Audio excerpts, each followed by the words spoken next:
Charlotte, North Carolina, a city of glass towers and old money, of skylines built on ambition and systems built on something else entirely. In a mahogany panel chamber on the 14th floor of City Hall, 500 people are watching a live stream. The room smells like leather and power. Two people stand across a polished table that reflects both of them back at themselves. One extends his hand.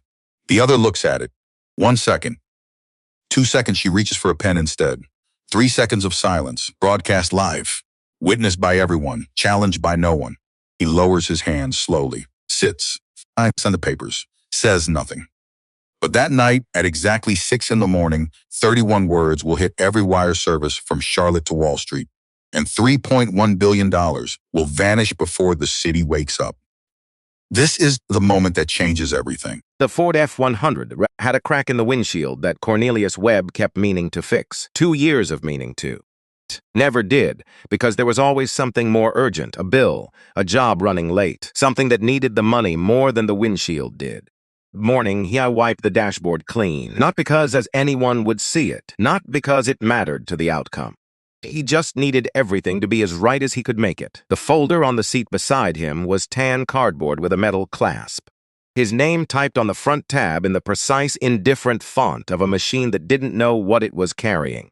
Cornelius Webb Construction LLC. 12 years of work compressed into 41 pages. Safety records, project history. 3 letters from clients who said he was the best contractor they'd ever hired. 3 letters from people who had no power in this city but meant every word they'd written. The boy was asleep in the passenger seat before they hit the highway. Lawson, 9 years old, head against the window, mouth slightly open, one shoe untied because he'd been in too much of a fever hurry, and Cornelius hadn't had the heart to make him stop. He drove with one hand on the wheel, kept the other close to the folder, past the neighborhoods where he'd poured concrete, past the school where he'd replaced the gymnasium floor, past the parking structure downtown that still bore a small welding mark on the east wall, his initials, C. You pressed into the steel on a palmy afternoon when no one was looking. Not vandalism, just proof, a quiet way of saying I was here. Built this. This is real. Lawson didn't wake up until they parked, sat up slow, blinked at the building. Tall, white stone, American flag out front, hanging still in the morning air that hadn't decided yet whether to be hot or just warm. What is this place? City Hall, Cornelius said. Come on. He tucked the folder under his arm, took Lawson's hand, walked in. The lobby smelled like floor wax and recycled air, the kind of cold that only exists in government buildings. The kind that costs money someone else is spending. Cornelius had been in this building before. He knew the hallways. Knew which clerk at which window handled contract submissions. He didn't look around like a visitor. He walked like a man who had business here. But he did. The clerk barely looked up when he slid the folder across the counters, signed the receipt, stamped it. Back his copy. The whole transaction took 4 minutes. On the way out, Lawson's asked if they could get a donut. Cornelius said yes. They found a bakery 2 blocks down, chocolate glazed, paper napkins, a small table by the window where the morning light came in at the right angle. Lawson got chocolate on his chin and didn't notice. Cornelius noticed and didn't say anything, just watched his boy eat. Just sat there in his church on a Tuesday morning in August, folder receipt folded in his breast pocket, and thought, this is how it starts. This is how things change. He believed that. He genuinely believed it. The rejection letter came 13 days later. White envelope. City letterhead. His name typed precisely, the way bureaucracy types things. No warmth, no recognition, just characters arranged on a page. Insufficient experience for projects of this scope. 12 years, 3 letters from clients, if the welding mark on the east wall that would still be there long after everyone in that procurement office had retired. Insufficient. Cornelius read the letter once. Read it the way you read something you already knew was coming but hoped you were wrong about. He folded it, opened the bottom drawer of his desk, put it in, locked the drawer. He never mentioned it to his wife. Never mentioned it to Lawson. Never mentioned it to anyone. He just went back to work, because that's what you do. When the door closes, you go back to work. When the math doesn't add up and the explanation doesn't hold, and you know something is wrong, but you have no way to prove it, and no one who would listen even if you could, you go back to work. You feed family. You do the job. You wait. Time reveals everything, son. He said that phrase so many times over the years. The dinner table, on job sites, in the truck driving home in the dark after a long day. Lawson heard it so often, it stopped sounding like wisdom and started sounding like habit. Something you say when there's nothing else to say. He didn't know his father was keeping evidence. He didn't know the drawer was locked for a reason. Cornelius Webb died on a Wednesday morning. Heart attack, 68 years old. They found him at a job site, sitting against a wall, one hand pressed to his chest, eyes still open. Like he'd been watching something, like he'd been waiting, patiently, the way he waited for everything, for whatever came next. Behind a wife who would outlive him by 4 years. A son who carries his name the way sons carry the things their fathers never finished. A watch. Silver case, white face. Worn leather band, the color deepened over decades of wrist and weather. The second hand still running, unhurried and even, the way it always had been. Lawson took the watch the day of the funeral, put it on his wrist in the parking lot of the church, standing beside his wife in the February cold, before he'd fully decided to do it. Just felt like the right place for it. He has worn it to every major signing since, every deal that mattered. Every room where his father should have been standing beside him 44 years after the chocolate donut and the folder and the clerk who barely looked up. The city was different now, taller, faster, more money moving through it than at any point in its history. New towers reshaping the skyline every 18 months. New restaurants, new capital arriving from cities that used to overlook Charlotte the way you overlook a place you haven't bothered to understand yet. Charlotte had become, in the language of financial journalism, a Tier 1 market, which meant the people who'd always run it had more to protect than ever. Lawson Webb understood this city from the inside, not from the skyline, from the foundation. He was 53 years old. The kind of man who walks into a room without announcing himself because the room adjusts on its own, not loud, never loud. The stillness of someone who has spent decades learning the difference between moving and waiting and what each one costs. Webb Capital Partners, $14 billion is under management, the largest black-owned private equity firm in the southeastern United States. Built from a rented office in 2008, 2 analysts, 1 receptionist, a coffee maker that needed coaxing every morning. Wharton MBA first, 7 years at Goldman Sachs after that, long enough to learn how money really moves, who it really serves, and what it takes to redirect it towards something else. Then he walked away from all of it, rented that small office, hired those 2 analysts, started building. 16 years later, Webb Capital had financed hospitals and transit systems and logistic infrastructure across 5 states. Declined by Lawson's own count, more media requests than he could remember, had appeared in exactly 1 profile, Charlotte Business Journal, March 2021. Headline: The man who moves money without making noise. He'd clipped it, put it in his desk drawer, never mentioned it to anyone. The watch was on his wrist when he read it. The watch was always on his wrist. His wife, Nora, had been with him 26 years. High school sweethearts, then lost, then found again in their late 20s, in the way that real things sometimes circle back when you've both grown into the people you were supposed to be. She was the one who reminded him to eat, who sat across the dinner table and said nothing when she could tell something was wrong, because he'd learned the difference between silence that means I need to process this, and the silence that means don't push me right now.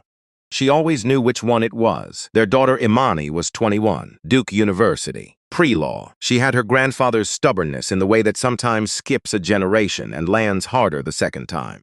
When Imani believed something, she planted her feet. You could lay out evidence, appeal to reason, cite precedent. She would listen carefully.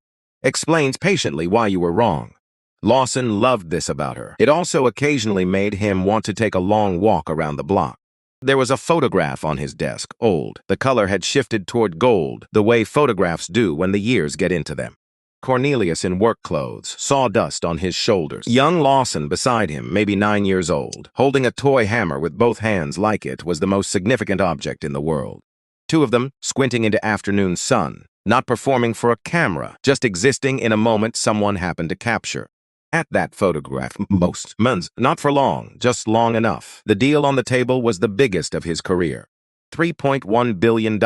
Infrastructure investment. Charlotte's most pressing needs, the ones deferred and delayed and underfunded for 40 years. Roads in the east side that hadn't been properly repaved since the Carter administration. 3 bridges that structural engineers had flagged in consecutive annual reports without visible result.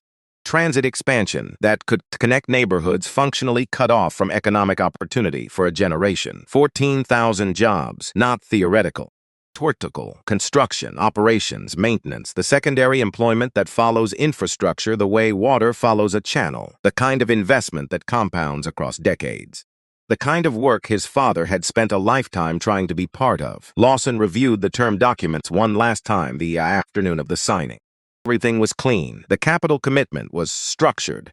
The project timeline was defensible. 6 months of due diligence, and nothing that changed the recommendation.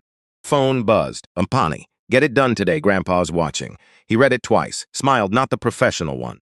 The real one, the one that only appears for her. He looked at the watch. 5:15. 15 minutes. He straightened his tie. Up his briefcase, walked out. Council Chamber B smelled like old leather and institutional ambition. Mahogany table polished to a mirror. 12 chairs arranged with the military precision of rooms that mistake formality for importance. American flag in the corner, fabric slightly faded at the edges. North Carolina state flag beside it, standing a little straighter. Late afternoon light came through the tall windows in long diagonal. The air conditioning ran too cold. It always did in government buildings. Some permanent negotiation between budget committees and thermostat settings that no one had ever satisfactorily resolved. 5:30 p.m. Friday, the kind of meeting scheduled at the end of the week because everyone wants it behind them. Sign the papers, shake hands, smile for the live stream camera. Go home. Mayor Alderman Poole sat at the head of the table. 61 years old, career politician with silver hair and the practiced smile of a man who had repeated it in enough mirrors that it no longer required effort. He was already thinking about Saturday morning. Lawson knew this because Mayor Poole was always thinking about the next thing he'd rather be doing. The city attorney shuffled papers. 2 council members checked their phones under the table with the subtlety of teenagers trying not to get caught. Staff members held tablets loaded with agendas everyone had memorized. And at the center of the Finance Committee section, Evelyn Hartwell, 58 years old, 22 years on the Charlotte City Council, 9 years as chair of the Finance Committee, the position that mattered. Position that controlled where money went, where it didn't, who got invited to the table, and who received a politely worded letter explaining why this particular opportunity wasn't the right fit at this particular time. Her father, Clifton Hartwell, had held the same position before her, built a reputation, built a network, built a system that survived his death and transferred to his daughter the way certain things transfer, not through paperwork, but through assumption. Through the shared understanding of people who never needed to write anything down because the whole point was that they didn't have to. Charlotte royalty, the newspapers called the Hartwells, old money, old arrangements, old rules that existed in the air of certain rooms rather than on any page. Evelyn Hartwell did not look up when Lawson entered. He noticed, filed it away. He always filed everything. He took his seat across the table. Professional sods around the room, the obligatory language, historic partnership, transformative invest, Charlotte's bright future, words that functioned as a kind of ceremonial clearing of the throat before the actual moment. Everyone knew it. Everyone played their part. Mayor Poole spoke for 8 minutes. The city's attorney summarized contract terms. Staff members read clauses. Lawson waited. He'd been in enough of these rooms to know the rhythm. 5:42 p.m. The signing moment arrived. Lawson rose first, buttoned his jacket, walked around the table toward Evelyn, extended his hand. Ritual, respect, the gesture that said, "We are doing this together." Evelyn's eyes moved to his hand. 1 second, 2 seconds, her jaw tightened. Barely, the kind of movement you'd miss without paying attention. Lawson was always paying attention. Her hand stayed at her side. She reached past him for a pen. "Let's just finish the paperwork." Professional, empty. His hand stayed extended. 1 second, 2 seconds, 3. 3 seconds is long when 500 people are watching on a city live stream. Long enough for everyone to see. Long enough that no one could claim afterward they hadn't understood what they were looking at. Slowly, he lowered his hand. His expression didn't change. His pulse didn't show, but something behind his eyes went very still. The way a door closes, the way a decision gets made in the part of you that operates below words. He signed. He didn't say another word. The ceremony ended at 6:15. Staff packed folders. Council aides checked phones. The weekend began for everyone else. No one shook Lawson's hand on the way out. No one met his eyes. The room emptied around him the way rooms sometimes do, efficiently, completely, like water finding the low exit, except for Prasad Lane. 36 years old, Evelyn's chief of staff, the kind of ambitious that lives in how a person holds themselves even when they think no one is watching. Stood near the door, his phone held at a particular angle, not quite pointing at the table, not quite away. watching the live stream, or something else. Lawson filed it. Filed everything. In the gallery, two older men. Gray hair, the kind of suits that don't have logos because they stopped needing logos a long time ago. They watched the proceedings with the relaxed attention of people observing something going exactly as planned. When the room began emptying, they nodded at Evelyn. Barely perceptible, she nodded back. The same, not a greeting, a confirmation. Lawson walked to his car alone. Black sedan, quiet engine. The sun was going down over Charlotte in orange and red, painting the skyline of a city his father had helped build with his hands and that he had helped build with capital. In, closed the door. Sat, didn't start the engine. Full minute of silence. He looked at the watch. 2, and he made one call. Clear my evening. All of it. He didn't eat dinner that night, didn't watch the clip already spreading across social media. Someone had screen recorded the live stream and posted it without caption or commentary because none was needed. He drove home, parked, sat in the car another minute. Nora saw his face when he came through the door. 26 years of marriage. She'd learned his face, the way you learn a language you live inside. Not memorized, just known. She saw the stillness, the specific quality of calm that precedes a decision rather than following one. She didn't ask. Yet, the phone buzzed. Imani. Video call, he answered. Dad, I saw the video. Everyone's sharing it. I'm fine, sweetheart. Go study. I'll handle it. He said it the way he said things when he'd already decided. Imani heard it. Voice. I love you, Dad. I love you too. Go study. He hung up, sat at the kitchen table. That Nora brought water and sat across from him and said nothing, which was precisely the right thing. Eventually, he opened his laptop. Watched it once, twice, frame by frame. His hand extended, the pause, the pen, the moment his hand came down. His right hand moved to the watch, thumb working along the worn edge of the leather where his father's wrist had left its mark over 30 years. 10:15, he picked up the phone. Called the board, emergency session, secure line, 7 people who had built something with him. People who understood what was at stake and what was right. 22 minutes. He's explained what happened, what he wanted to do. Risks. The vote was unanimous. At 11:34, he dictated the press release. 31 words, no accusations, no emotion. No room for misreading. Webb Capital Partners is formally withdrawing from the Charlotte Infrastructure Investment Agreement, effective immediately. All committed capital is being redirected to municipalities that demonstrate alignment with our values. Schedule it for 6 a.m., he said. His assistant hesitated. Are you sure? No warning to the city? They didn't warn me either. He looked at the watch. Midnight. Time reveals everything. He said it quietly, the way his father had always said it. But something in how it landed was different now. Less like patience, more like a promise. Charlotte's was when the release entered the system. Newsrooms quiet, social media settling into its overnight murmur. 31 words waiting in a scheduler. Lawson set his alarm for 5:45. He went to bed. He slept. This surprised him later, that he could sleep, but the decision was made. And when the decision is right, and you know it, and you've committed to it completely, there is sometimes a peace that arrives. Happiness, not relief. Just the quiet clarity of a man who knows exactly what comes next. 5:45, he woke. Showered, shaved, put on a full suit navy white shirt, his watch on his wrist. Sat at his desk at 5:55. Coffee untouched, phone in hand, watched the second hand move. 6 o'clock. Send. The press release hit wire services at exactly 6 a.m. Bloomberg terminal alerts started pinging across trading floors at 6:15. Financial reporters scrambled. Phones rang in newsrooms that had been dark 40 minutes earlier. 32. The first headline. Webb Capital withdraws from Charlotte infrastructure deal. 1B commitment. Gone. 6:45. Mayor Pool's chief of FUCS saw it on his phone in his kitchen. Called the mayor, Charles. Wake up. We have a problem. What kind of problem? The 3.1 billion kind. 7 a.m. Evelyn Hartwell's alarm went off. Soft chime. She reached for her phone with the automatic ease of a woman who had checked the news every morning for 22 years. 143 missed calls, 340 emails, a CNN banner notification that drained the color from her face before she'd fully sat up.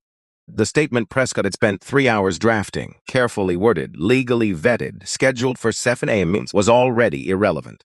The money was gone. The narrative had moved without her, and 31 words left absolutely no room for the kind of careful reframing she'd been doing her entire career.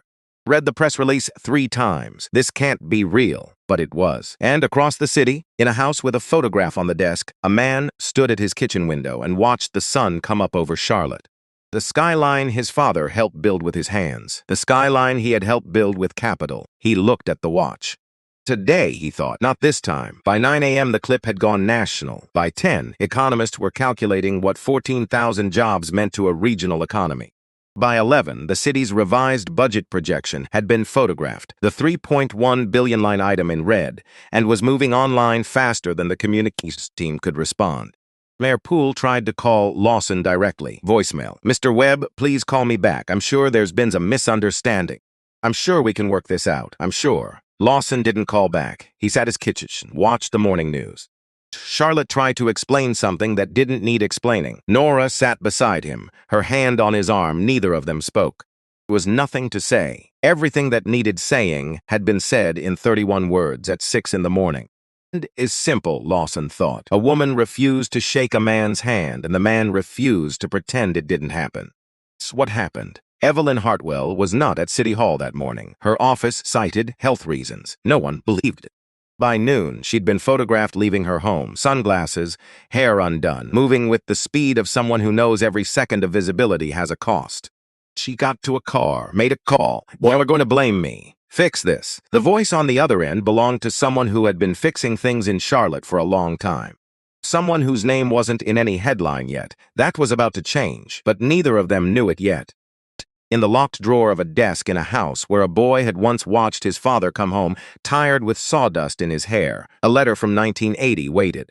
Still folded, still locked, still carrying everything it had always carried. The second hand moved forward, as it always had.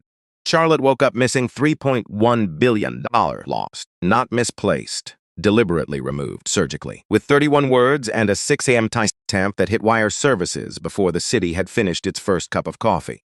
The spreadsheet said everything the press release didn't need to. One line, 3.1 billion, status column, committed. Then someone opened the file and changed it.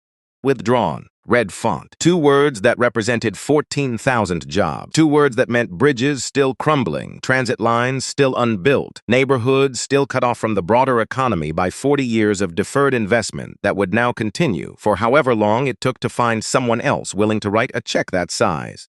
Anyone would, which was the question nobody in the emergency conference room wanted to say out loud. Mayor Poole's chief of staff had called at 6:45. The mayor was still in bed, in the specific suspended state of someone who had been deeply comfortable 12 seconds ago and was now very much not. Charles, wake up. I'm up, was what it. Check your phone. The silence that followed was the particular silence of someone reading something they cannot fully process. What do you mean withdrawn? I mean it's gone. All of it. Call Evelyn. She's not answering. Call her again. She's not answering, Charles. The line went quiet. And in that quiet, somewhere between 6:45 and 7 a.m. on a Saturday morning in Charlotte, North Carolina, the full consequence of 3 seconds arrived. Three seconds, one extended hand, one woman who looked at it and reached for a pen instead. 31 words that changed everything. Evelyn Hartwell's alarm went off at 7 a.m. exactly. She reached for her phone the way she always did. The automatic staying ahead of the news, because staying ahead was how you stayed in power. 143 missed calls, 340 emails, 17 voicemails, and a CNN banner notification that made the color leave her face so fast she had to sit up slowly carefully, like someone moving in a room that started to tilt. The germaphobe's statement was scheduled for 7 a.m., 3 paragraphs of professional language designed to reframe a moment that 500 people had watched live and several 100,000 had watched on replay. Carefully worded, legally vetted, 3 hours of Prescott Lane's best work, already irrelevant. The money was gone. The narrative had moved without her. Those 31 words left no room for reframing. She read the press release twice, 3 times, then she sat in her expensive bedroom in her expensive house and felt something she had not felt in 22 years of public life. Exposed, not embarrassed, not angry. Those would arrive later in waves, each one with its own temperature. This was something prior to all of it. Cold, specific sensation of standing in a room with no walls. She called Prescott. He answered on the first ring, which meant he hadn't slept. Bad, is it? It's bad, Evelyn. How bad? The kind of bad that doesn't go away by Monday. She hung up, dressed, started making calls, not to City Hall, not to the mayor, but to the people whose names hadn't appeared in any headline yet. People who answered on the second ring and spoke carefully and never said anything directly that could be quoted or played back in a room they hadn't approved. Fix this, she told them. And the voice on the other end, steady, measured, the voice of someone who had been managing situations in this city since before Evelyn had her first council seat, said, "We'll handle it." Which in their language meant, "We already are." Dharamasa Singh was at her desk at 7:15, 2 cups of coffee already. Legal pad open, the specific focus of someone who has been waiting for a story like this without knowing they were waiting for it. She called her editor before he'd had a chance to call her. "Everyone's asking where the money went," she said. "It's the wrong question." "What's the right question?" Why she didn't shake his hand. Silence, the thinking kind. Then, "How long do you need?" "As long as it takes." FOIA requests submitted before noon. 15 years of municipal contract data downloaded by 2 p.m. 347 contracts over $1 million. She ran the numbers twice because the first time she thought she'd made an arithmetic error. 93% of major contracts over $1 million had gone to firms owned by white principals. In a city with a minority business enterprise program that had been in place since 2003. In a city that issued press releases about equity and inclusion with reliable frequency. In a city that cut ribbons and gave speeches and used the right language at the right moments in front of the right cameras. Paper, the MBE program was real. It handled the small contracts, landscaping, janitorial services, the visible work that could be cited in grant applications and photographed for annual reports. Proof of commitment, rendered in small enough denominations that the commitment didn't cost anything serious. The serious money, infrastructure money, the bridges and transit centers and highway corridors and projects that built not just buildings but generational wealth that moved in a different channel entirely. Always the same channel, always the same names, the same families appearing in contract awards with the regularity of something that had been arranged rather than competed. Dara circled the number on her legal pad, 93%. Then she wrote one word underneath it and drew a line beneath that word and began building the case from the foundation up. Pattern. The Hartwell Circle activated within 48 hours. This was what they did, what they had always done. When something threatened the arrangement, and things had threatened it before, over 40 years, had come close, had required management, they didn't defend. They redirected. They made the story about something other than what the story was. Day 14, the Charlotte Observer ran an op-ed. Lawson Webb, investor or agitator, the framing was surgical. No specific accusations, nothing actionable, just tone, just suggestion, just enough texture to give people who wanted to believe something a vocabulary for believing it. Billionaire leveraging public grievance for personal publicity. Attack on Charlotte's most trusted civic institutions, damaging the very community he claims to champion. Not a verifiable fact in the piece, just carefully aimed out. Talking heads appeared on local television that week. Former city officials with impressive titles and rehearsed talking points.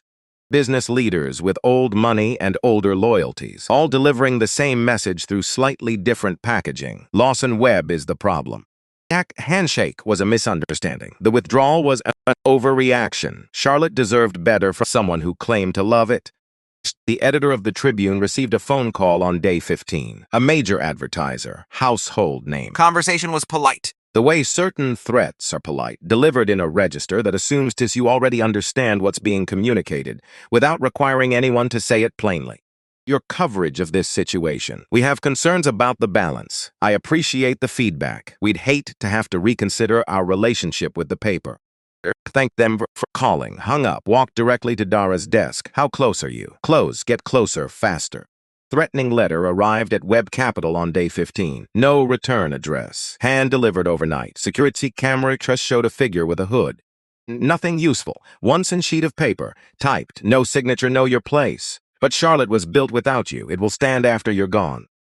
Lost and at once. Yeah, the chronicle of a man who has spent his entire career receiving versions of this message. Some explicit, some embedded in rejection letters and unanswered. And newsroom says that went quiet when he walked in. This was simply the version that dispensed with professional language. He handed it to his security team, filed a report. Not mention it to Nora, because she had enough to carry, and because naming it would make it real in a way he wasn't prepared to manage yet. Anonymous calls started flooding Web Capital's client list. Blocked numbers, distorted voices, always the same question, delivered with the particular intimacy of someone who has done research. Do you really want to be associated with this controversy? One by one, smaller partners created distance, lunches canceled without rescheduled dates, emails answered in fewer and fewer words until the words stopped entirely. The specific excellence of people who supported him privately and were running a constant calculation about what that support cost publicly. He didn't blame them. He understood the math. He'd done versions of it himself early in his career, before he learned that the math was sometimes the wrong frame entirely. Working, and then, on day 16, they went after Imani. Her phone started ringing at 7 in the morning. Unknown numbers, blocked calls, text messages from accounts created minutes before they were sent and never used again. The coordinated quality of it was unmistakable. This didn't happen organically. Someone had made decisions about a 21-year-old's Tuesday morning and decided it should look like this. By that evening, a screenshot was circulating on a forum with no official affiliation and maximum plausible deniability. Imani Webb's personal information arranged like a file, her residence hall at Duke, her phone number, her class schedule, specific, accurate, down to the 8:15 Thursday morning seminar on constitutional law. A photograph from a social media account she'd locked 2 years earlier. A map showing the walking route from her dormitory to her first class. Comments underneath were the kind you cannot unknow after reading them. Specific in ways that required effort. Written by people who wanted to be found. She saw it at 11 p.m., showed her roommate, called campus security, filed a report, sat on the edge of her bed for 40 minutes and did not call her father. Because she knew what he would do, and she wasn't ready for him to stop. Day 18, Tuesday, 8:14 a.m. Imani walked across the north lawn toward the law building. Morning still cool, coffee in one hand, bag over one shoulder, earbuds in with nothing playing, just the habit of them. She noticed the group near the gate before she'd consciously registered that anything was wrong. 6 people, maybe 7, not students. The look was different. No lanyards, no dining hall fatigue, the specific alertness of people who had come somewhere with a purpose. They closed in around her the way a current shifts when something enters the water. Your daddy's got a big mouth for someone who doesn't belong here. She stopped walking, did not run, did not look for an exit. Speed up or slow down or reach for her phone or do any of the things that fear instructs you to do. Turned, faced them, looked at each person in turn, methodically, the way you look at these you intend to remember. Eye contact, one face, then the next, then the next. No hurry, no expression, just looking, holding it. The kind of stillness that is harder to maintain than motion because it requires some most people exhaust in the first 10 seconds. Does he know you're out here all alone? She still didn't speak, just looked, didn't blink, didn't move. Campus security arrived 3 minutes later. Someone nearby had seen and called. Not from the group, not Imani. Someone passing who understood what they were witnessing and did the right thing. Group dispersed with the manufactured callous of people caught doing something that only works when no one is watching. Someone had been watching. Someone's had recorded it. The video spread within hours. 2 distinct reactions online. 2 completely different events depending on which window you looked through. Outrage from one direction, justification from the other.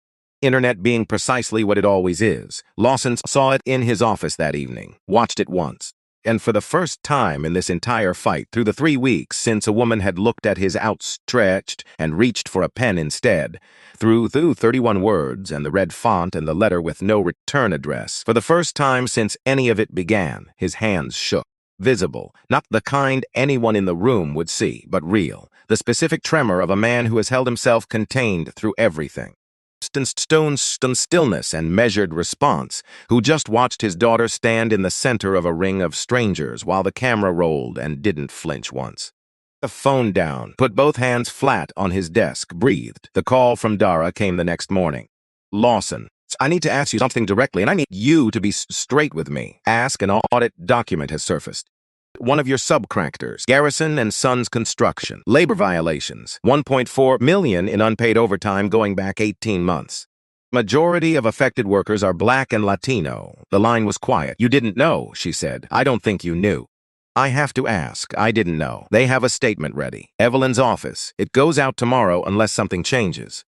Quiet another moment. Thank you for telling me first. He hung up, sat with it, then called his general counsel, his CFO, and his head of HR. They arrived with legal pads and the vocabulary of damage control. Frameworks, talking points, there's language of organizations that want to look accountable without fully being it. He listened until they finished. Then terminate Garrison today. Set up a compensation fund. Every affected worker gets what they're owed plus 20%. Statement out before evidence drops. No qualifications, no language about industry-wide practices or good faith efforts or systemic complexity. Oh, Lawson, the cost is, I know what the cost is. This could delay 3 active projects, trigger penalty clauses. Clients are going to. Pause, then carefully. This will hurt us badly. Lawson looked at him. Good.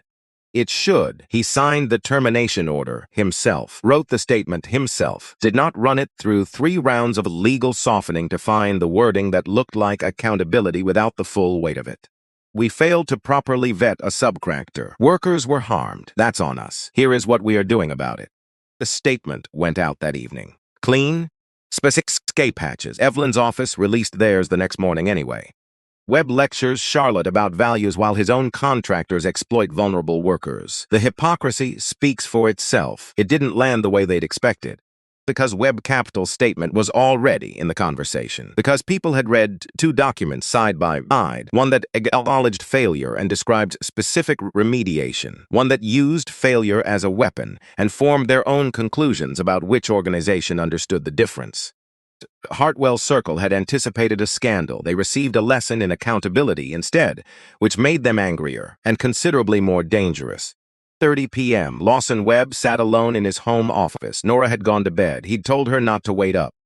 She was waiting up. He knew it the way you know things about someone after 26 years. Not from evidence, but from the accumulated understanding of a person you've lived alongside long enough that their patterns live in you, too. Told her to sleep. She was awake. He didn't go to her yet. The room was quiet in the way houses are quiet late at night. Not silent, but settled. The kind of quiet that makes you aware of how loud you've been thinking. Cornelius's watch was on the desk in front of him, not on his wrist.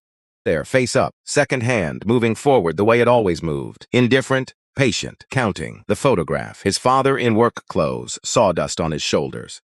Young Lawson with both hands around a toy hammer. 44 years since that picture was taken, and the man in work clothes was gone, and the boy was 53, and sitting in a room at 11:30 at night, wondering whether the fight he'd started was worth what it was costing.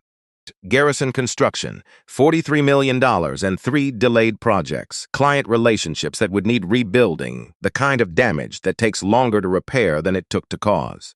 Imani still in the crosshairs, partners still measuring the cost of proximity, allies still calibrating in the direction of distance. And for the first time, standing in the middle of all of it, in his own house, late at night, with his father's watch counting forward on the desk, he thought about settling. Finding a quiet path through that ended the exposure without ending everything else, about what it might sort of simply stop. He picked up the phone, called Imani. She answered on the first ring, which told him she hadn't been sleeping either. Dad. Hey, you okay? I've been thinking. Okay, I'm going to pull back. Resolve this quietly. I can make it stop. Public fight, the exposure. I can find a way through that doesn't keep putting you in the middle of it. The line went quiet. Not the comfortable kind, the kind that means someone is deciding something real. Don't, Imani, don't you dare. Came back changed, smaller at first, then not small at all. If you stop now, they win twice. They beat Grandpa. They kept him small his whole life, made every closed door feel like his own failure, like it was about his qualifications and not about what they'd already decided before he walked in. Now they beat you. They figure out the way to reach Lost Son Webb is through his daughter, and he folds. They're using you to get to me. I can't keep I know exactly why they're using me, and I'm not hiding from it. Pause. He heard her breathe. Steady, then steadier. We're Webb's, Dad. We don't break, we don't fold, we don't run. It's not something you told me once. That's something you showed me every single time. Every room you walked into. Deal you built. Every morning you put on that watch and went back to work. Imani, Grandpa didn't raise you to quit.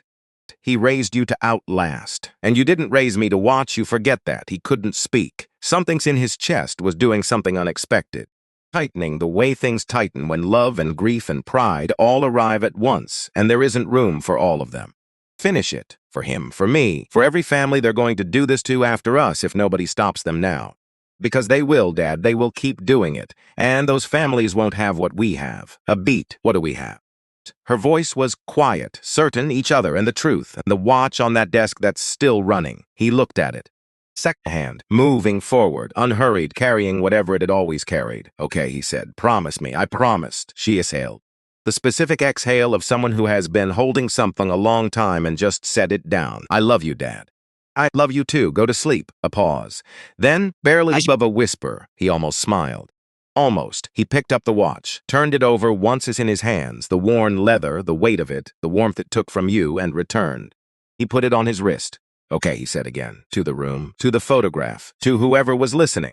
We keep going. Dara Mossosing spent the following week in the basement of City Hall, not the official archive, the real one. Actual basement where records lived in cardboard boxes, stacked ceiling to floor, organized by a system that had made sense to whoever designed it in 1974 and to no one since. Fluorescent lighting, no windows, the smell of old paper and municipal indifference. She wore the same cardigan 3 days running. Brought her own thermos, told the archive clerk she'd need extended access, and watched his faces move through several calculations before settling on tolerance. She wasn't looking for a specific document. She was looking for the thing underneath the pattern, the individual decision that showed you the pattern wasn't accidental. The moment where the system stopped being a system and became a choice, made by a person, in a room. With full knowledge of what they were doing, contract records from the late 70s, the 80s, bids of submissions, award decisions. Rejection letters, the paperwork of 1,000 small defeats, each one filed and stamped and preserved by a bureaucracy that generates records the way rivers generate sediment, without intention, without conscience, just accumulation. She was on her 4th box from 1979 when she found the folder from August 1980. Elementary school construction, East Charlotte. Budget just over $2 million. Real money then, the kind of project that built reputations, that led to other projects, that changed what was possible for a small firm trying to grow in a city that kept its gates carefully managed. Read the evaluation scores first. The rejected bidder had strong numbers across every category. Experience, documented and solid. Safety record, clean. References, 3 letters, each one specific and substantive. Pricing, competitive within the published range. The rejection letter was 2 paragraphs. The second one read, insufficient experience for projects of this scope. She looked back at the evaluation, 12 years in the industry. Multiple completed projects of comparable scale. 3 detailed letters from clients who had named specific work and specific outcomes. Insufficient. She looked at the company name on the submission, Cornelius Webb's Construction LLC. Read it twice, a 3rd time. Then she looked at the signature on the rejection letter. Finance Committee Chair, the position that approved or rejected bids above a certain threshold. The position Evelyn Hartwell currently held. The position her father had held before her. Clifton Hartwell, father to Twador, signature to refusals. 1 generation passing a system to the next. She see certain things get passed, not through documents, but through assumption. Through the inherited certainty of people who had never had reason to question whether the arrangement was right because the arrangement had always worked for them. Dara sat in that fluorescent basement for a long time, just sat with it, with what it meant, with the specific weight of a document that connected a 44-year-old locked drawer to a 3-second moment in a room full of cameras and 500 people watching. She called Lawson, her voice of someone carrying something that belongs to someone else and knows it. Lawson, I need to show you something. It's about your father. They met that evening. His office, no staff, no cameras. 2 people and 1 piece of paper on a desk between them. She slid the letter across. He picked it up. City letterhead, his father's company name, typed in the specific font of a government document from 1980. The letters slightly uneven where the typewriter keys had worn. The signature at the bottom. He held it for a long time, didn't speak. His thumbs moved to the edge of the paper where the ink had faded. Most place where 44 years of being folded and locked away had left their mark. Then he looked at the watch. The one Cornelius had been wearing. Almost certainly on the August morning in 1980 when he drove downtown with a folder and 12 years of honest work, and a boy asleep in the passenger seat with 1 shoe untied. Time reveals everything. His voice was quiet, not performing the words, just saying them the way you say something when you finally understand what it means. That his whole life. Every time a bid didn't come through. Every time something didn't add up and there was no explanation that held.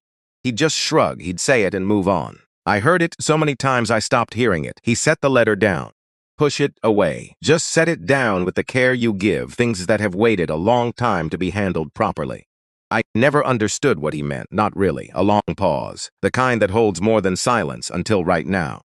Outside, Charlotte was doing what cities do at night, continuing without pause or acknowledgement of what had just shifted inside one office, under one desk lamp throwing yellow light across a 44-year-old piece of paper with a dead man's signature on it.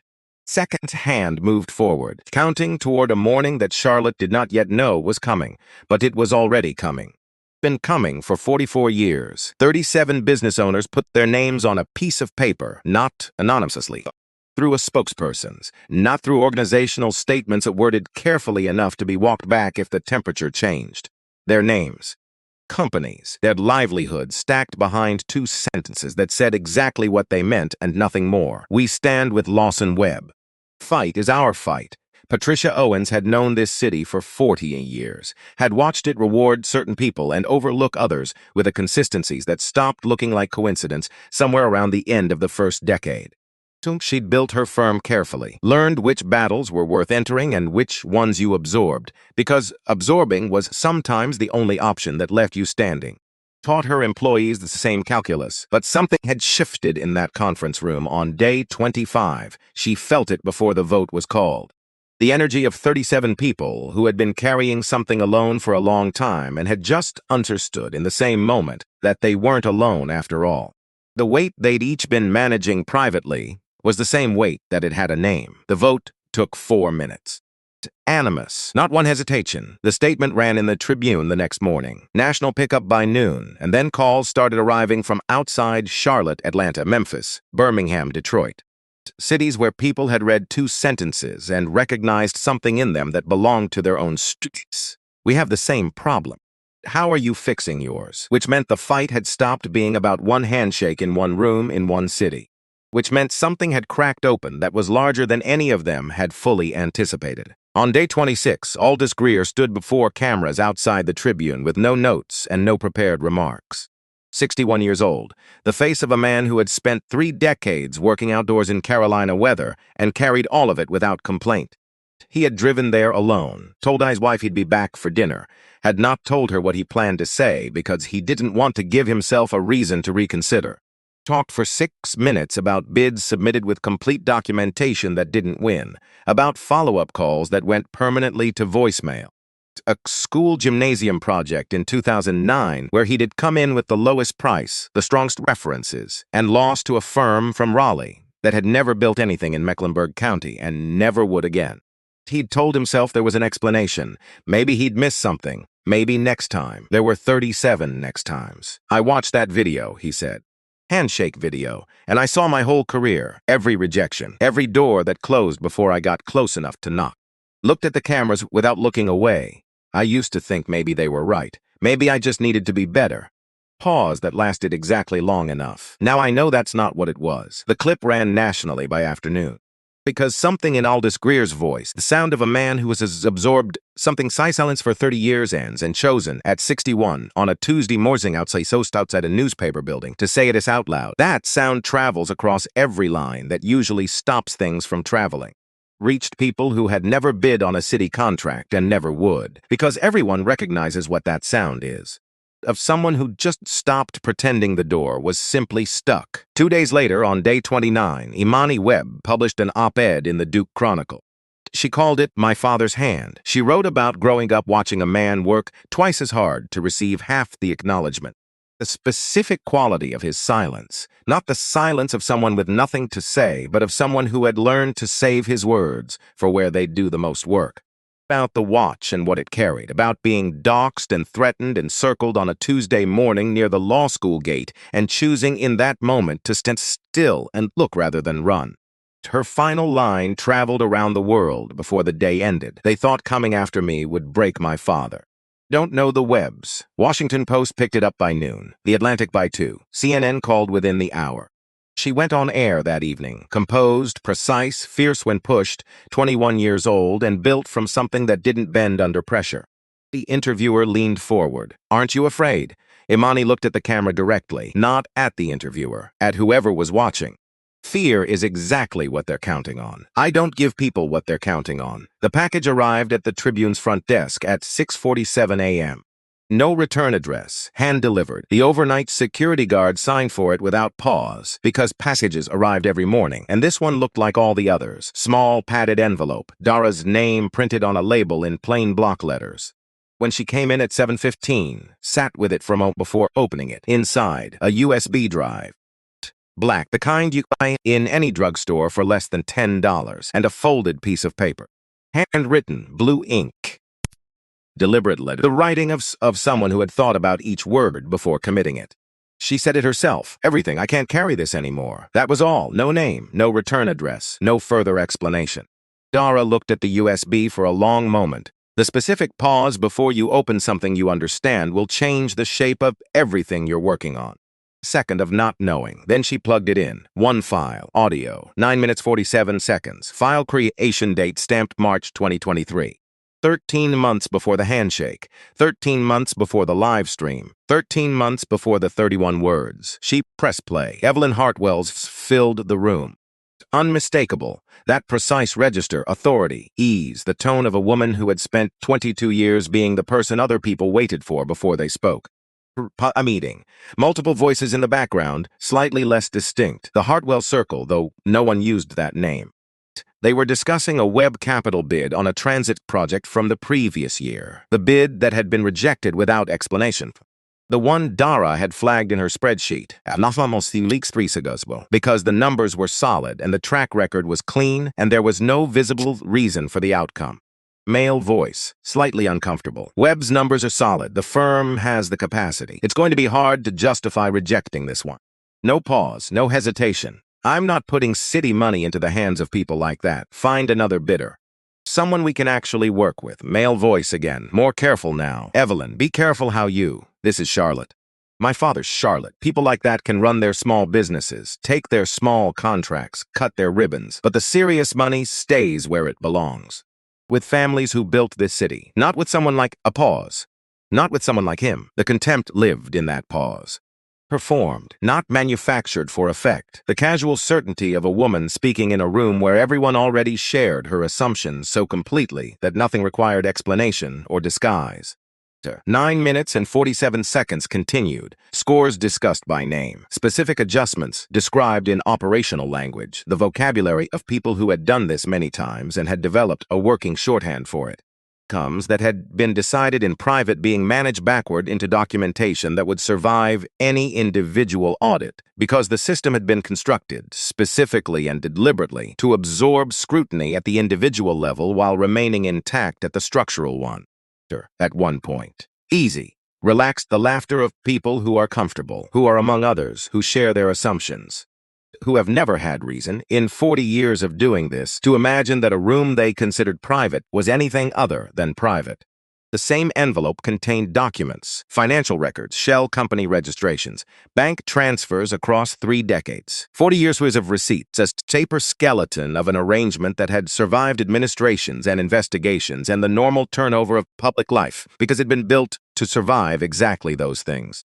Someone inside had decided they couldn't carry it anymore. Dara called the audio forensics team in New York at 8 a.m. The local option, the best available. She needed this beyond question. They worked through the night. She stayed in the office. Vending machine food. Drank coffee that stopped tasting like anything around midnight. The results came back at 4 a.m.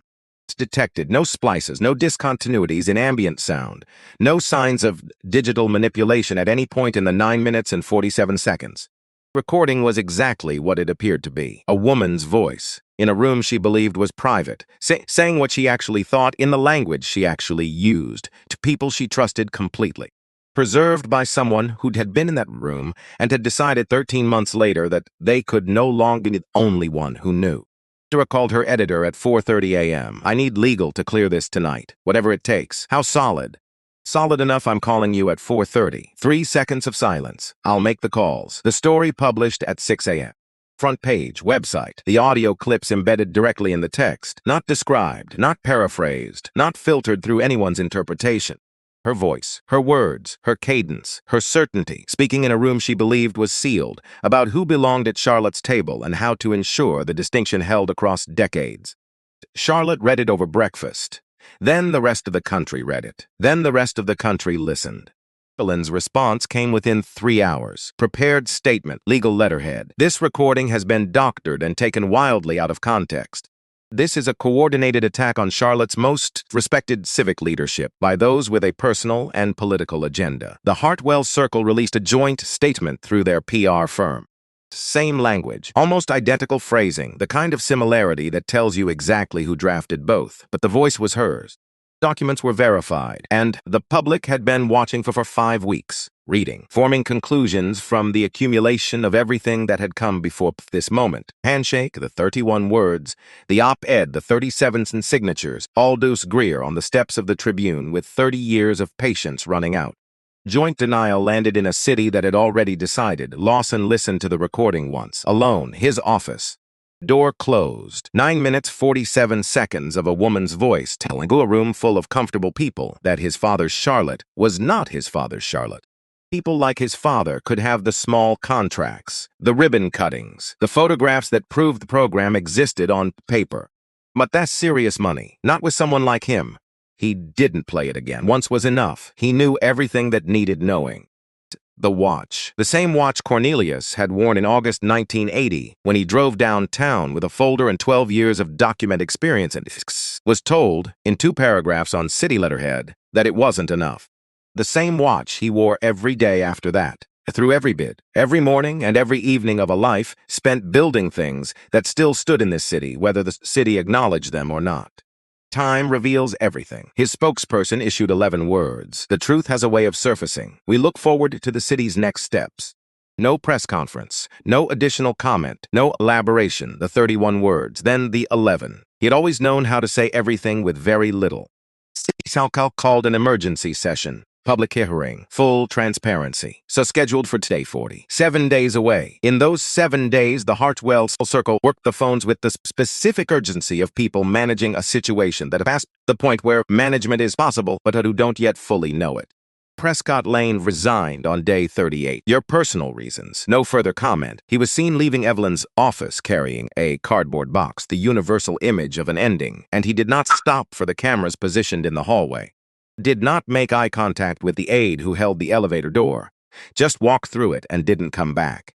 2 circle-adjacent figures stepped back from city commission roles in the same week. Health reasons, family considerations, the vocabulary of retreat deployed with the efficiency of people who had used it before. The lawyers multiplied. Expensive firms, national reputations, the kind retained by people who need the distance between what they did and what can be proven managed by professionals who specialize in exactly that distance. On the morning of day 40, Nora found Lawson in the kitchen at 5 a.m. Not unusual. He'd been waking early for weeks. But this morning was different. He was already dressed, full suit, navy, white shirt, his father's watch on his wrist. Standing at the kitchen window with a cup of coffee he wasn't drinking, looking at the backyard in the dark. She looked at him for a moment. Then she went to the drawer near the refrigerator, the one where important things lived, too significant for the filing cabinet, but too precious to lose. She took out an envelope, small cream-colored, edges softened with age. She'd been holding it for 5 years, waiting without knowing exactly what she was waiting for. She held it a moment before she handed it to him. I found this when I was going through his things. After he passed, it was in the bottom drawer, the locked one, with the resignation letter. Lawson looked at the envelope. His father's handwriting on the front. The careful penmanship of a man who had learned to write deliberately, because deliberateness was something you could control when other things weren't. For Lawson, time, just that, 2 words and his name. I didn't know when to give it to you, Nora said. Waiting for the right moment. She looked at him the way she looked at him after 26 years, fully, without performance. This is it. He took the envelope, sat at the kitchen table, the same table where he sat weeks ago watching the morning news while she put her hand on his arm and neither of them needed words. He opened it carefully. 1 sheet of paper, folded twice. The handwriting smaller than usual, more deliberate. The writing of someone who had been composing this for a long time before committing it to paper. Son, if reading this, something happened that needed you to find it. I kept that rejection letter all these years, not out of bitterness. Kept it because I knew some say it would mean something more than it meant to me. I never had the power to change what they built. The system, the arrangements, the way the money moved and who it moved to and who it never reached. I saw it clearly for 30 years and I couldn't do anything about it except work. Keep working. Do the job right. Feed the family. Wait, but I believed you would have the power. I don't know how. Don't know when. I just believed it the way I believed in other things I couldn't prove. Don't fight out of anger. Anger burns fast and leaves you empty. Fight because it's right. Fight because the people who come after you deserve a city that tells the truth about itself. And when you win, and I know you will, build something better than what they had, not just better rules. Better values, better reasons for doing things. That's the only thing that actually lasts. Time reveals everything. Now it's your turn. Love, Dad. Lawson read it once, then again, then he folded it exactly as it had been folded. Put it in the breast pocket of his suit, the left side, over his heart, where a letter from a man who had been gone 5 years could still be warm. He stood up, straightened his jacket, looked at the watch. Nora was still at the table, looking at him. He didn't have words for what he was carrying right now. She didn't need him to. 26 years had made them fluent in the language that exists before language, the one that doesn't require sentences because the understanding runs deeper than sentences reach. Once, she nodded back. Time to go. Same room, same mahogany table, polished to the same mirror finish. Same tall windows, throwing the same long diagonals across the same hardwood floor. Same American flag in the corner. Same North Carolina state flag slightly straighter beside it. Not the same, not remotely, because the last time this room held a live stream, 500 people watched a signing ceremony on a Friday afternoon. A formality before the weekend, a box on a calendar. This time, 55,000 people were watching before the session opened. Nash credentialed and in position, security doubled, then tripled. Overflow crowd extending from the hallway into the building's main entrance. People who had driven from other cities, who had taken the morning off work, who needed to be present for this in a way they couldn't fully articulate, but felt with the certainty of something long overdue. Lawson sat in the third row, Nora on his left, Amani on his right, and in his breast pocket over his heart, folded twice the way it had been folded for 5 years in a locked drawer, Cornelius. Hartwell sat at the witness table, expensive suit, careful composure, her attorney beside her with a legal pad that would see significant use. 3 circle members were visible in the gallery, the other 2 absent, represented by counsel, the specific calculation of people managing how much of themselves they were willing to have on record in this room. Came to semen sequence. Vernon Stills took the stand first, 55 years old, the face of a man who had carried something for 23 years and looked like it, not broken, but bearing the particular weight of someone who had stayed quiet through things that required a great deal of effort to stay quiet through. At the witness table, like someone who had finally set down a bag they'd been carrying, so long they'd forgotten it was heavy. For 40 minutes. Names, dates, amounts. The specific operational mechanics of how scores were adjusted after submission, not dramatically, just enough. How evaluation criteria shifted retroactively to produce outcomes that had been decided before the bids arrived. How official documentation was constructed to make private decisions look like the result of legitimate process, because the system had been built specifically to make that construction possible.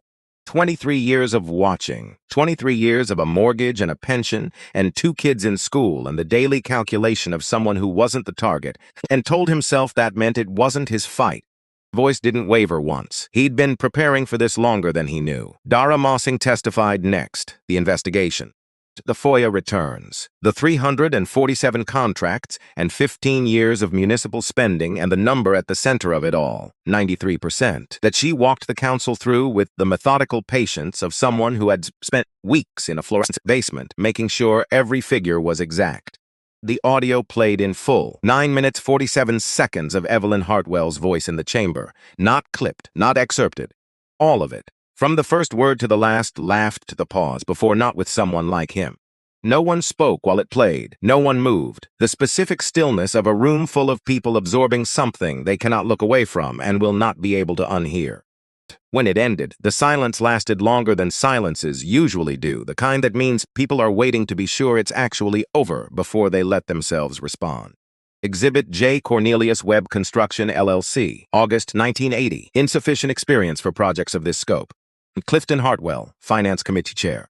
Father to daughter, signature to refusal. One generation passing a system to the next the way certain things get passed. Not through documents, but through assumption. Through the inherited certainty of people who had never had reason to question whether the arrangement was right because the arrangement had always worked for them. The gallery was silent when it was entered into evidence. It's the kind of silence that means people are understanding something larger than the document itself. Something about duration, about what 44 years of a locked drawer actually means. Aldous Greer testified, 2 other business owners. 30 years, 26 years, careers built against a current that looked, from a distance, like the normal friction of a competitive market. Looked up close like something else entirely. Evelyn's attorney objected 17 times across the morning, overruled. The 17th objected without specifying grounds.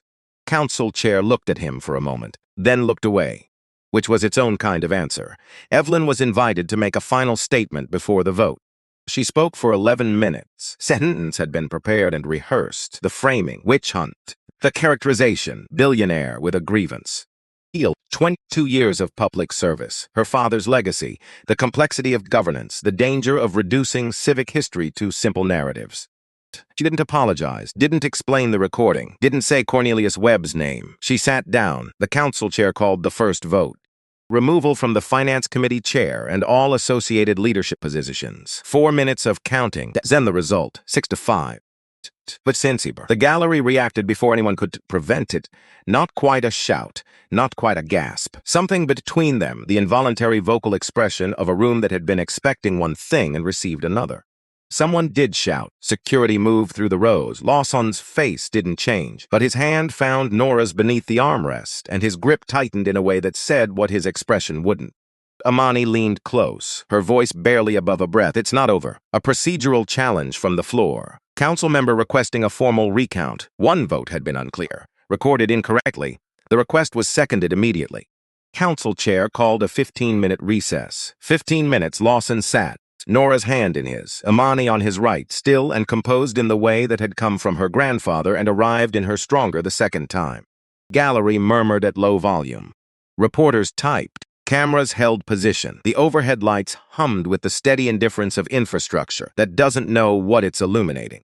He looked at the watch, not for the time, just for the watch. For what it carried and what it had always carried, the weight of a man in work clothes who drove a Ford F-100 to City Hall in August 1980 and believed genuinely and completely that the right documents and the right work and the right approach would produce a fair result.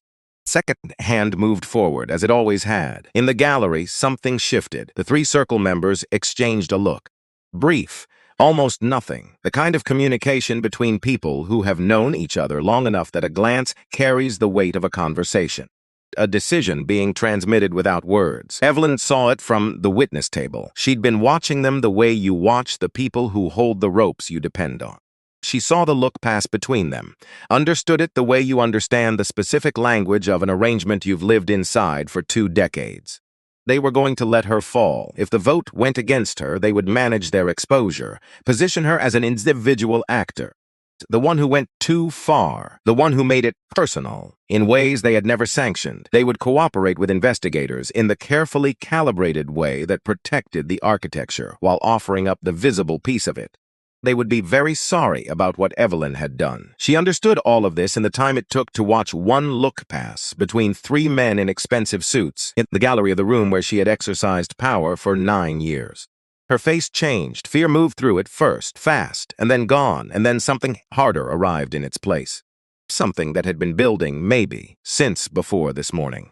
Since the moment she read 31 words on her phone at 7 a.m. with her hands shaking.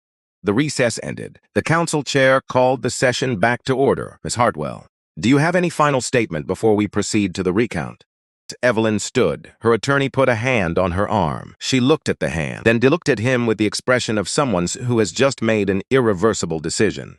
She stepped away from the table. Yes, I have something to say. The room went still. The specific stillness of people who understand they are about to hear something that cannot be taken back. She turned toward the gallery, toward the 3 men who had just decided she was expendable.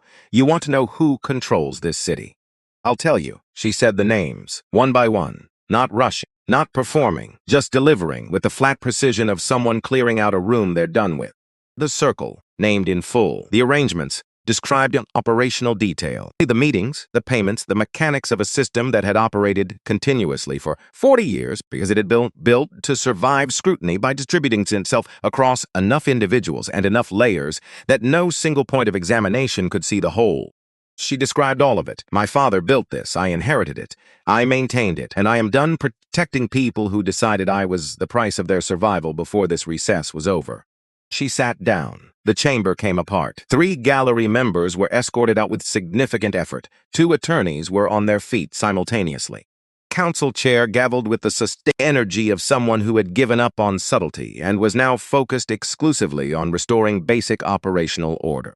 Took 4 minutes to get the room quiet. Then the recount. The room held its breath in the specific way that rooms hold breath. Not a performance, just the involuntary collective response of people who understand that what comes next cannot be undone.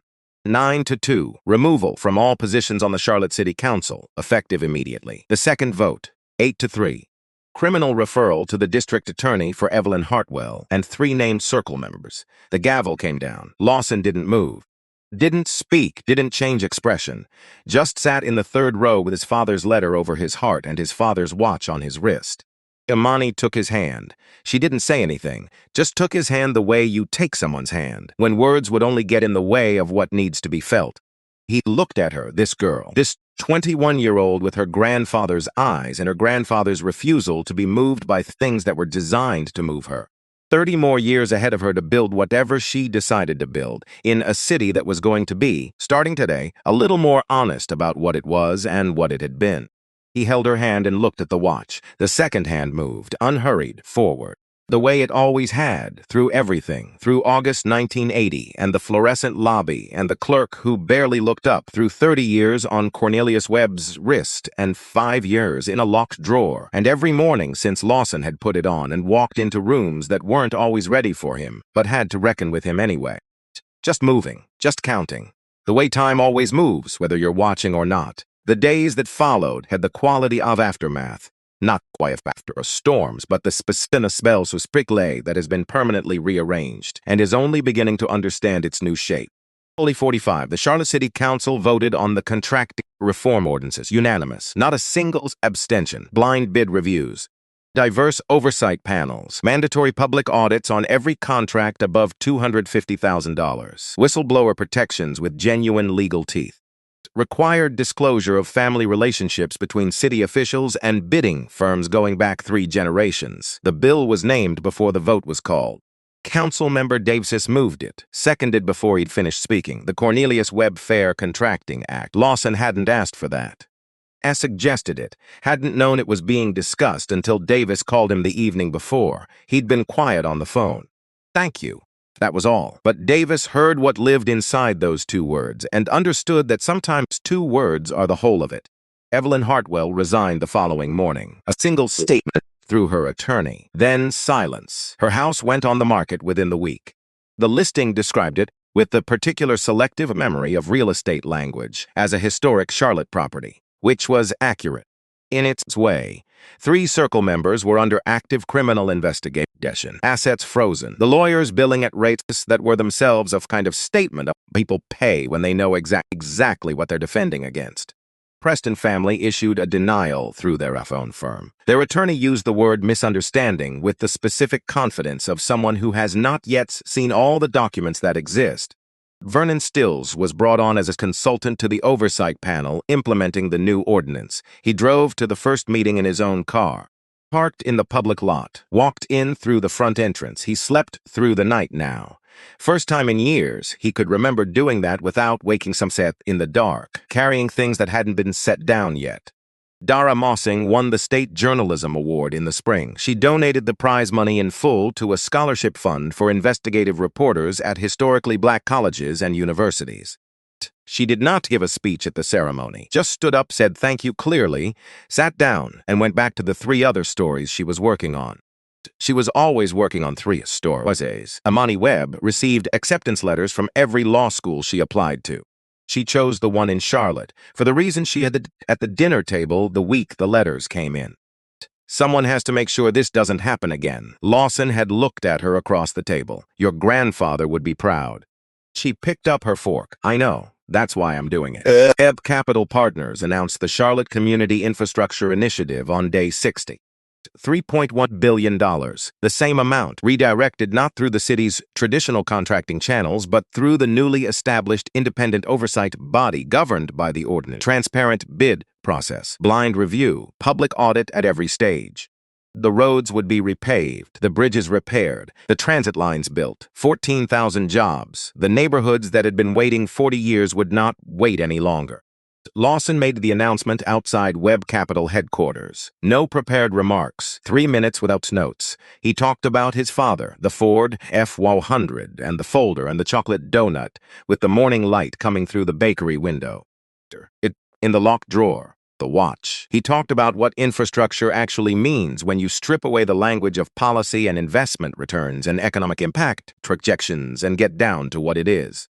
It's the road someone's father drives to a job site before sunrise. It's the bridge a family crosses every morning on the way to school. The transit line that connects a neighborhood to opportunity that has existed everywhere except where the people who needed it most were living. Talked about building something better, not just better rules, better values, but reasons for doing things. That's the only thing that actually lasts. He said it and he heard his father's voice underneath his own words, the way you hear someone in yourself when you've been carrying what they taught you long enough that it stops feeling something learned and starts feeling like something you simply are. At the press event, he drove to the cemetery alone, no calls made, no one told where he was going. Just drove the way you drive when you know the route, without thinking about it. He parked, walked to his father's grave. Stood, didn't speak, didn't feel the need to. The accounting was done. The record had been corrected. The locked drawer was empty, and everything it had held was in the lighter where it belonged, in courtrooms and headlines, and an ordinance with his father's name and the work that would begin in the spring on roads and bridges in neighborhoods that looked like the one Cornelius Webb had driven out of every morning before sunrise for 30 years. He stood in the September light, the specific quality of it his father had always loved, the way it came down through the end of summer with a different weight than any other month's light. Looked at the watch, then up. Then he drove home, his office, late afternoon, the golden hour doing what the golden hour does, finding every surface that can hold light and holding it, so the room looked briefly like something from before whatever is difficult about the world was true. There's Charlotte's skyline through the floor-to-ceiling windows, the buildings he had helped finance, the roads below them that would be rebuilt, the city that had looked at his father's folder in 1980 and found a reason to send it back. Imani came in without knocking. She had been doing this her whole life. He had never asked her to stop. She sat the chair across from his desk, not the way clients sat, with the careful posture of people presenting themselves, but with the ease of someone who knows they are exactly where they belong. She looked at the photograph. Cornelius in work clothes, young Lawson beside him with the toy hammer. The color shifted toward gold. Do you think he's at peace, Dad? Grandpa? Lawson thought about the question the way it deserved. Not quickly, not with the answer he was supposed to give, but with the full weight of it. Think he's been at peace for a while. He always knew it would surface eventually. He just didn't know when. Or who would be the one doing the surfacing. Imani looked at the photograph another moment. Time reveals everything. That's what he always said. Pause. Brief. The kind that holds something. Then Imani quietly. But sometimes time needs a push. Lawson looked at his daughter. And he laughed. Not the professional laugh. Not the courtesy laugh. Not even the relieved laugh of someone who has just survived something. The real one. The kind that comes from somewhere you don't usually access in offices at 5 in the afternoon. Kind that means something has actually genuinely shifted. Imani laughed too, her grandfather's laugh, arriving in her a generation later with more fours than the original, the way certain things compound when they skip a step. The room held it for a moment, both of them, laughing in the golden light with the watch on his wrist and the letter over his heart and the photograph on the desk between them. Lawson stood, straightened his jacket, looked at the watch one last time, not checking the time, just touching it. The worn leather, the weight of it, some fights you fight for yourself. He looked at Imani, at the bag on her shoulder that held textbooks for a law degree she would use to make it harder for the next Cornelius Webb to lose a bid he should have won. Some fights you fight so the next generation doesn't have to start from the same place you did. Imani slung the bag higher on her shoulder. She was already fighting, had been fighting, would be fighting long after this particular chapter was filed away and cited and built into the foundation of something Charlotte hadn't been yet, but was becoming. Was enough. That was more than enough. The second hand moved, steady, forward, carrying whatever it had always carried, the weight of a Tuesday morning in August 1980, and a man in a clean shirt and a boy with chocolate on his chin and 12 years of honest work and the belief, quiet and absolute, that the accounting would come. Accounting had come, and now, finally, completely it had.